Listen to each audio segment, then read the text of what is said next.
प्रणाम भक्तों, आप सभी का मेरे चैनल भक्ति कथा सागर में बहुत बहुत स्वागत है।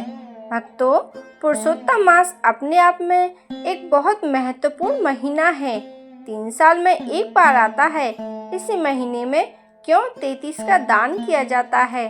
कौन सी 33 ऐसी वस्तुएं हैं जिनका हम दान कर सकते हैं? क्यों दीपदान का विशेष महत्व है और क्यों दीपदान 33 संख्या में करना चाहिए या 33 बाती का करना चाहिए?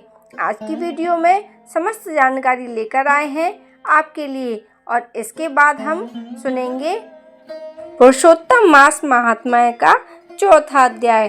तो आइए जानते हैं दीपदान कब और कैसे करना है।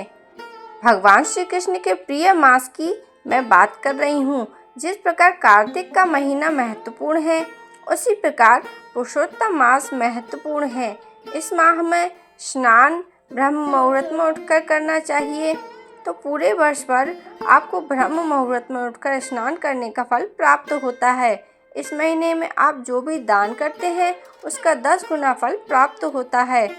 आज खास तौर से 33 की बात की जाएगी क्योंकि 3 वर्ष में यह एक बार आता है।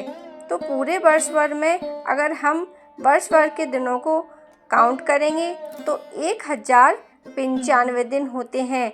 उनमें से कुछ दिन हमारे जैसे फरवरी में कम हो जाते हैं और कुछ 30 होते हैं।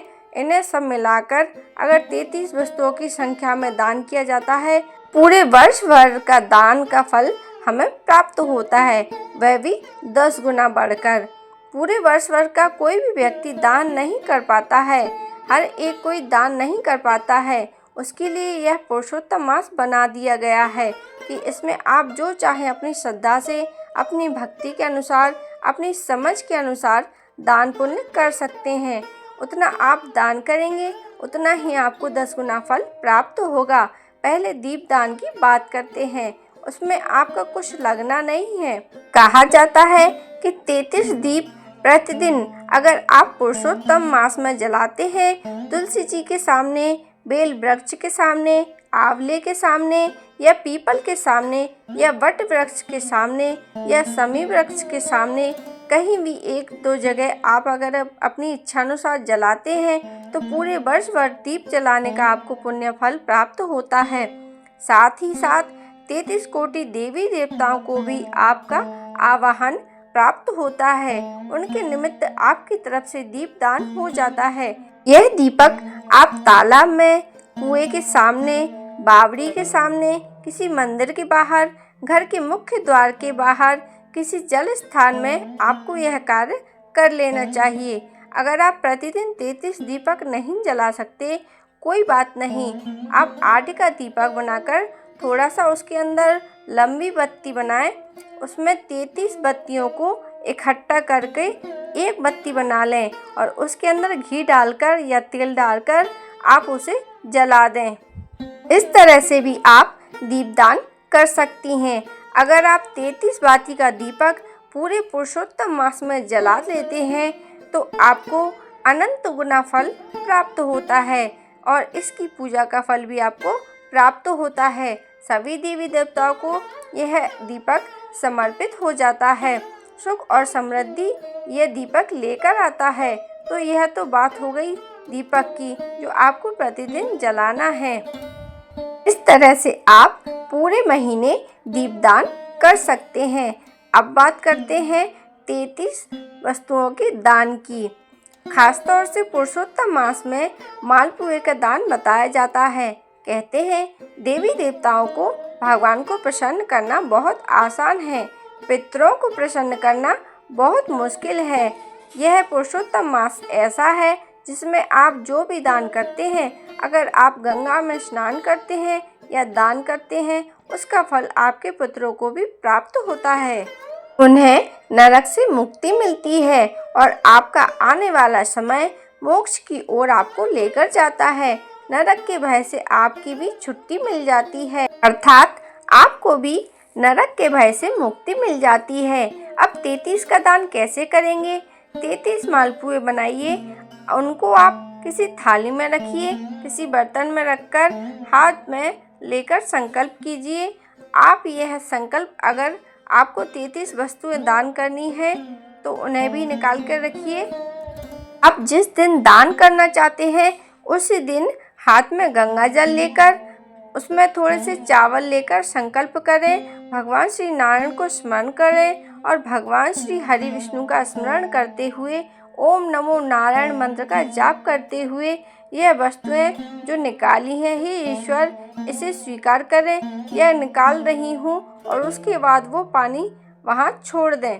एक पात्र में जल लें, उसमें जल थोड़ा सा अपने हाथ में लेकर 3 बार आप उस वस्तु के चारों तरफ घुमाएं, उठा के अपने मस्तक से लगाइए और दान में दे दीजिए। दान किसे कहते हैं? पहली वस्तु हमेशा भगवान के लिए जानी चाहिए, किसी योग्य पंडित या ब्राह्मण को जानी चाहिए।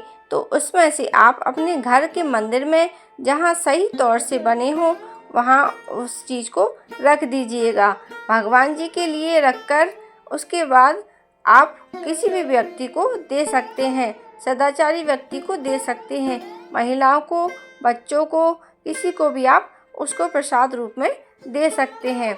उस 33 में से आपको ग्रहण नहीं करना है।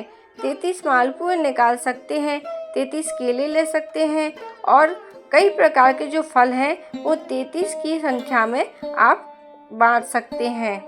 इस तरह से आप जो भी चीज़ दान में देना चाहते हैं वह 33 की संख्या में होनी चाहिए। तो भक्तों, आइए अब हम पुरुषोत्तम मास के चौथे अध्याय का श्रवण करते हैं। अधिक मास का भगवान की शरण में जाना। वैकुंठ लोक में भगवान की अनेक प्रकार से स्तुतियाँ और बारंबार नमस्कार करने के पश्चात अधिक मास ने भगवान से करबद्ध होकर निवेदन किया, हे स्वामी, हे दयानिधि, मैं आपकी शरण में हूँ। बलिष्ठ लोग मुझे मलमास कहते हैं और मेरा निरादर करते हैं। मुझे स्वामी रहित और मलिन कहकर शुभ कार्यों के निमित्त मेरा त्याज किया जाता है। इस दीनवत्सल भगवान कंस की कोपाग्नि से जिस प्रकार आपने वासुदेव की पत्नी देवकी को सुरक्षित किया, आप वैसे ही मेरी रक्षा क्यों नहीं करते? दानवों से ग्वालों एवं पशुओं की रक्षा करने वाले दीनबंधु, आप मुझ शरणागत की रक्षा क्यों नहीं करते? जरासंध से बंधन से जिस प्रकार आपने राजाओं को मुक्त किया, उसी तरह आप मुझ शरणागत की रक्षा क्यों नहीं करते? हे दीनवत्सल स्वामी, ग्रह के मुख से जिस प्रकार गज के मुक्ति दिलाई, अधिक मास की यह करुणा पुकार सुनकर भक्त वत्सल भगवान ने कहा, हे वत्स, जो प्राणी मेरी शरण में आता है उसे कोई दुख नहीं रहता।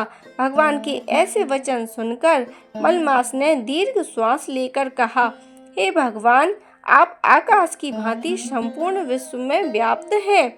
आपसे छिपा क्या है? क्षण, लब, मुहूर्त, दिवस, रात्रि, पक्ष, मास आदि सभी अपने अपने स्वामी के आदेश पाकर सदा निर्भय आनंद मग्न रहते हैं, परंतु मेरा कोई स्वामी नहीं है, मेरा कोई नाम नहीं है और न मेरा कोई आश्रित है।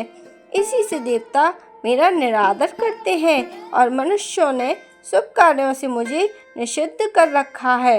आंसू बहाते हुए मलमास ने आगे कहा, हे प्रभु, मैं प्रत्येक स्थान पर सभी जीवों में ऐसा भीषण अपमान पाकर अब मैं जीवित नहीं रहना चाहता हूँ। हे प्रभु, मैं एक तुच्छ जीव हूँ, बार बार आपसे क्या कहूँ?